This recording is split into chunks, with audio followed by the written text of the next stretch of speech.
A woman finished her sauna session and was about to go to the bathroom, but she found that the door wouldn't open. Jack thought it was just because the woman was too weak, but even when he used all his strength, the door still didn't respond at all. This instantly made them panic. Anna hurriedly pounded on the door and shouted for help outside, but the sealed sauna room couldn't transmit any sound at all. However, Jack thought it was just a prank by his friends. He thought that his friends would come to open the door in a while, but after an hour, they found that their friends still hadn't shown up, and the temperature in the sauna room was continuing to rise. They quickly felt difficulty breathing.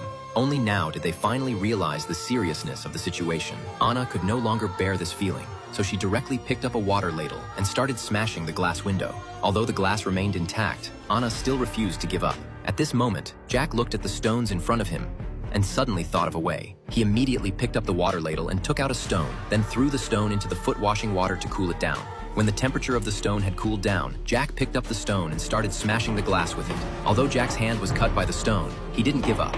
Finally, after Jack smashed it 10,000 times, the glass was broken. Seeing this, they took deep breaths of the fresh air outside. Next, they called out their friends' names outside again.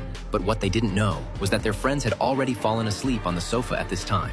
However, what made them even more desperate was that their actions had damaged the temperature in the room, and the heater instantly started working at maximum power. They immediately fell into despair, because the water in the room had been drunk up. In order to survive, they could only drink the foot-washing water to replenish their water. But at this moment, the clever man looked at the light bulb and thought of another way again. He was going to create a short circuit to make the heater stop working.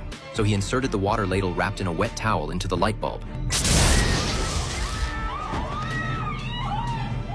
But unfortunately, even after the power was cut off, the heater still didn't stop working.